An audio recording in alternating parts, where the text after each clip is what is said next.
Welcome back, everybody, for another deep dive.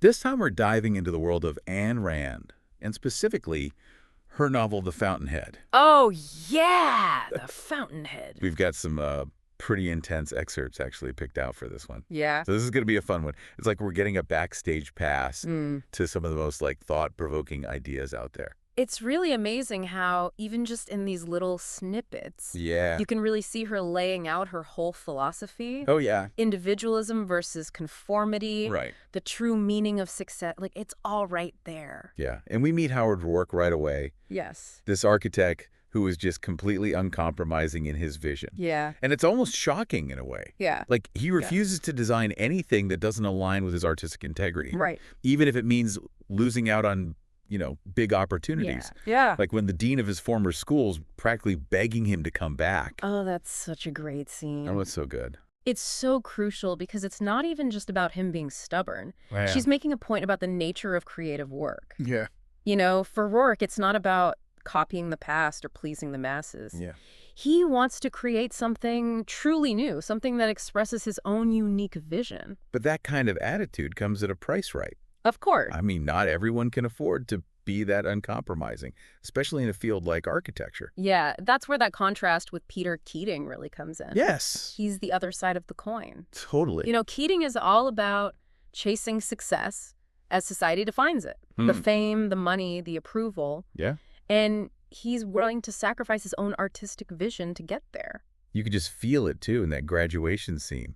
Like he should be on top of the world. Right. But he's so fixated on finding that one classmate who didn't do as well. Yeah. It's like he needs to see someone else fail to feel successful himself. Exactly. His success is always measured against others. It's external validation, not inner fulfillment. Yes. And that's a key distinction she's making between two completely different ways of viewing the world. So we've got Rourke representing this radical individualism. Right. Where success is about staying true to yourself, even if it means standing alone, which is inspiring in a way. Yeah. But also kind of intimidating. Sure. I mean, could most people actually live like that?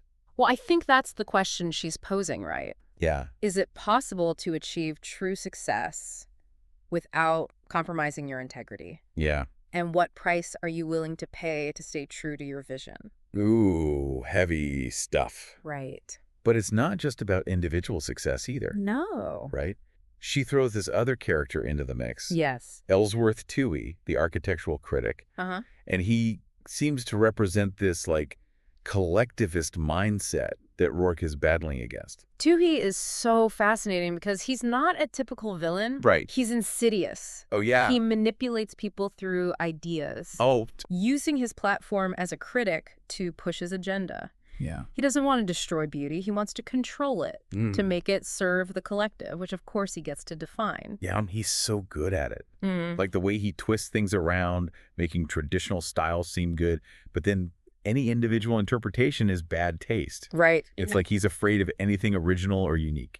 That fear of the individual is at the heart of his philosophy. Yes. He believes that individual talent is a threat to the collective good. Yeah. And that's why he's so drawn to manipulating people like Keating. Oh, yeah. Who crave approval and are easily swayed by his ideas. Speaking of manipulation, there's that whole "we don't read Winan" movement. Oh, yeah. It seems like this grassroots campaign against Winan's powerful newspaper. Uh-huh. But it's actually Toohey pulling the strings the whole time. Exactly. He understands the power of media and public opinion. Totally. And uses it to discredit those who threaten his worldview. He's not just a critic, he's a master manipulator, using his influence to shape society according to his own vision. It makes you wonder how often that happens in real life. Right. Like, are we all just pawns in someone else's game? That's the unsettling question she's forcing us to confront. Yeah.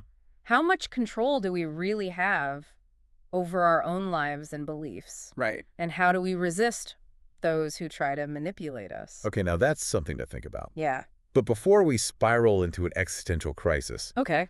let's talk about the relationships Yes. in The Fountainhead. Huh. I mean, they're pretty intense, right? They're wild. We see these philosophical battles play out in the personal lives of the characters, too. Absolutely. Like Dominique Franson, for example. She's this brilliant, independent woman Right. who's clearly drawn to Rourke's uncompromising spirit. Yeah.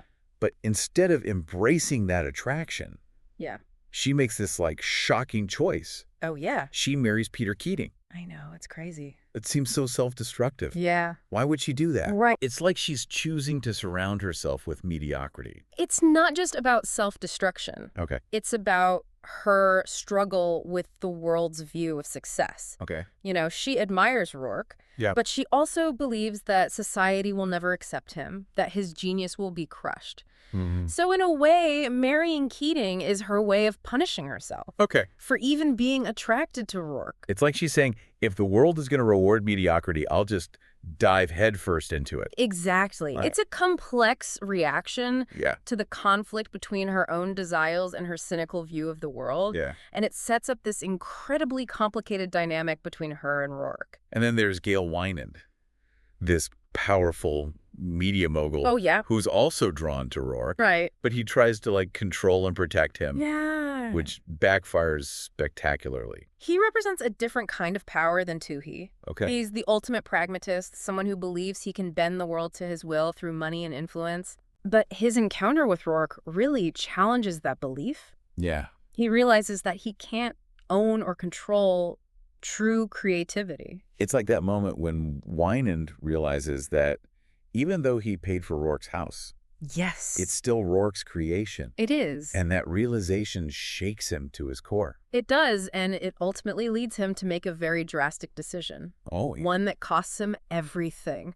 Ooh. He chooses to defend Rourke publicly, even though it means going against the tide of public opinion. It's tragic. Yeah. But also kind of inspiring. Yeah. He's finally acting on his own convictions, even if it means losing everything. Mm-hmm. But we'll have to dive into that more in the next part of our deep dive. It's like we're watching these characters wrestle with, like, the same choices we all face. Yeah. Do we play it safe and conform? Right. Or do we fight for what we believe in, even if it means sacrificing everything? That's the core of her message, isn't it? Yeah. The Fountainhead isn't just a story. It's a challenge to think about how we define success and what we're willing to sacrifice to achieve it. And speaking of sacrifice, let's talk more about Dominique. Okay. She's such a complex character. She seems so cold and distant at first, Yeah.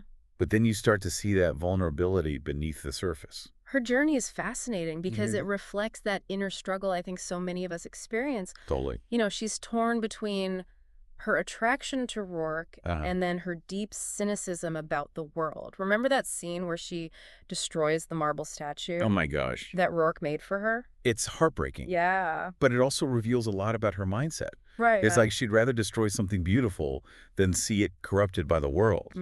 But she's so afraid of disappointment that she'd rather just have nothing at all. That fear of disappointment stems from her belief that the world will always choose mediocrity over true genius. Yeah. She sees Rourke's talent and passion, but she's convinced that society will crush him. So in a way, her marriage to Keating is an extension of that belief. It's like she's trying to prove herself right. Yeah. If the world is going to be mediocre, she might as well just embrace it fully. Yeah. But even in that choice, Right. there's this flicker of rebellion. Absolutely. She's not passively accepting mediocrity. Right. She's making a conscious, defiant choice to immerse herself in it. Yeah. And it's through that act of defiance that she ultimately starts to break free from her own cynicism. That's what makes her testimony during this Daughter Temple trial so powerful. Oh, yeah. She defends Rourke not by praising his work, Right. but by attacking the hypocrisy of those who condemned him. That scene is so crucial. It is. It's the moment where she finally aligns her actions with her deepest convictions. She's willing to sacrifice her own reputation, her social standing, everything, to defend the integrity of Rourke's work. And it's not just about defending Rourke. It's about her own self-discovery. She's finally choosing to stand up for what she believes in, Right? even if it means being ostracized by society. It's a turning point for her character. Yeah. She realizes that true strength comes from embracing your individuality, even when it's difficult. Yeah. And that realization paves the way for her eventual reconciliation with Rourke. But it's not just Dominique who undergoes a transformation. Right. We see Gail Wynand, the media mogul, Yeah. grapple with his own understanding of power and control. Wynand is fascinating because he represents a different kind of power than Toohey. Yep. Two, he manipulates through ideas and subtle persuasion. Right. Winan controls through brute force. Yeah. Through the sheer influence of his newspapers. Uh-huh. He believes he can shape public opinion, control the narrative, and get what he wants. But then he meets Rourke, and that belief is challenged. Yes. He sees the power of genuine creation. Right. Something he can't buy or control, no matter how much money or influence he has. That's what's so compelling about their relationship. I know. Wynand is drawn to Rourke's talent. Yeah. But he also wants to possess it, Right. to make it his own. Yeah. And the more he tries to control Rourke, the more he realizes that true creativity can't be owned or manipulated. It's like that scene where they're discussing the house Rourke designed for Wynand. Yeah. Wynand's so obsessed with the details, making sure everything reflects his own taste. But he eventually admits that the house will always belong to Rourke, the creator. That realization is a turning point for Wynand. Oh, yeah? He's confronted with the limits of his own power, and it leads him to make a choice that ultimately costs him everything. His decision to defend Rourke in his newspapers, knowing it would turn public opinion against him. Exactly. Yeah. It's a selfless act, Oh. one that goes against his own self-interest. He's finally choosing to stand up for what he believes in, even if it means sacrificing everything he's built. It's a tragic, but also kind of heroic arc. It is. He loses his newspapers, his reputation, everything. Yeah. But in that loss, there's a sense of redemption. Yeah. He finally breaks free from the chains of power and embraces something greater than himself. And that's the paradox of her philosophy, isn't it? It really is. True freedom often comes from letting go of control. Yeah. From embracing something beyond our own selfish desires. But what about Toohey? Oh, yeah. He's the one who orchestrates Wynand's downfall, right? Right. It seems like he's the ultimate winner in this whole saga. That's where things get really interesting. Okay. On the surface, it appears that Toohey has triumphed. He's manipulated the masses, Yeah. destroyed his enemies, Right. and seemingly achieved his goal of a society that prioritizes the collective over the individual. But there's this lingering question. What's that? Is Toohey truly happy? I mean, he's surrounded by followers, but he's also completely isolated. That isolation is key to understanding his character. He craves power not for personal gain, but for the sake of control itself. Yeah. He wants to shape society in his image, Right. to eliminate any threat to his worldview. And that desire for control ultimately consumes him. It's like he's built this prison for himself. Yeah. He might have achieved his goals, Right. but he's trapped by his own need for power. Exactly. And that's the irony of his victory. Yeah. He might have won the battle, Right. but he's lost something far more important. His own humanity. Wow. He's become a cog in the machine he created, just another pawn in the game of power. It's a chilling reminder that power without purpose, control, without compassion, Yeah. ultimately leads to emptiness. And that's the contrast she's highlighting between Rourke and Toohey. Right. Rourke might face rejection and hardship, Yeah. but he remains true to himself. Yeah. He finds fulfillment in his work, in his creation. Yeah. Toohey, on the other hand, achieves outward success but loses his soul in the process. It makes you think about the choices we make in our own lives. Right. Are we pursuing a path that aligns with our values? Or are we chasing external validation at the expense of our own integrity? That's the question the Fountainhead leaves us with. It really is. It's not a simple answer. Right. And there's no one-size-fits-all solution. Yeah. But it forces us to confront those fundamental questions about what truly matters in life. And those questions linger long after we finish reading, don't they? They do, because they're not just about the characters in a novel. Right. They're about our own choices, our own struggles, our own definitions of success and happiness. So how do we navigate this complex world All right. where individualism and conformity are constantly battling for dominance? That's where the message of the Fountainhead becomes so relevant. Okay. She's arguing that we have a choice. Yeah. We can choose to conform, to play it safe, to blend in with the crowd, or we can choose to embrace our individuality, to stand up for what we believe in, to create something new and meaningful. But that choice comes at a price, right? Of course. I mean, look at Rourke, Dominique, Wynand. Yeah. They all faced rejection, hardship, even persecution for choosing to live authentically. They did, and that's the challenge she's posing to us. Yeah. Are we willing to pay the price for true freedom? Wow. Are we willing to stand alone, to fight for our vision, even when it's unpopular or difficult? Those are some heavy questions to ponder. Yeah. But I think that's what makes The Fountainhead such a powerful and enduring work. It doesn't give us easy answers. Yeah. It challenges us to think for ourselves, to wrestle with these complex ideas, and to find our own path. And in that struggle, in that pursuit of truth and authenticity, we might just discover a bit of Howard Rourke within ourselves. That's a powerful thought. It feels like we've only scratched the surface of this book. I know, right? And I bet you have a final thought to really make us think right. Absolutely. We've talked about these big ideas, these powerful characters, but it all comes down to a choice, doesn't it? A choice that each of us has to make. Okay.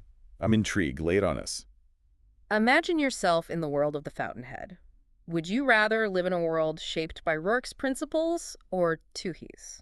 Whoa. Okay. That's deep. It's like choosing between freedom and security, between standing out and fitting in. It really gets to the heart of what she's exploring, doesn't it? Yeah. On one hand, you have Rourke, Right. who represents this uncompromising individualism, the pursuit of creative freedom, even if it means facing rejection. And on the other hand, there's Toohey, who represents the collective, the idea that the individual must sacrifice for the good of the group. Right. But it's not that simple, is it? Because Toohey's idea of the collective good is pretty twisted. Exactly. He manipulates and controls people in the name of the collective. Right. But it's ultimately about his own lust for power. Yeah. He wants to eliminate any individual who threatens his worldview. So it's not just a choice between individual freedom and collective responsibility. Bro. It's also about the kind of society we want to create. Do we value conformity and obedience, or do we celebrate creativity and independent thought? That's the challenge she's presenting to us, isn't it? And it's not an easy one. Right. Because both Rourke and Toohey represent extremes. In real life, it's rarely so black and white. Right. We all have to navigate those gray areas. Yeah. Finding a balance between our own needs and the needs of others. But The Fountainhead pushes us to really examine our values, to think about what we're willing to fight for. And that's why it continues to be so relevant even today. Yeah. It forces us to confront those fundamental questions about the kind of world we want to live in, the kind of people we want to be. This deep dive has been amazing. Yeah, I know. We've covered so much ground, but I feel like we've only just begun to explore the depths of The Fountainhead. There's always more to discover in a work like this. Yeah. And that's the beauty of great literature. Right. It sparks conversations that continue long after we've finished reading. So to you listening, Yeah. we encourage you to keep exploring The Fountainhead. What resonated with you? What challenged your assumptions? Share your thoughts. Dive deeper into the text and keep the conversation going. Because these aren't just ideas in a book. Right. They're questions that we all face in our own lives. Yeah. How do we define success? How do we balance our individual needs with the needs of society? How do we create a world that celebrates both individual freedom and collective responsibility? And maybe in wrestling with those questions, Yeah. we'll discover a bit of Howard Rourke within ourselves. That'd be nice, wouldn't it? That uncompromising spirit, that dedication to our own vision, that refusal to settle for anything less than what we believe in. Thanks for joining us on this deep dive into the Fountainhead. Until next time, Yeah. keep questioning Keep exploring. and keep creating.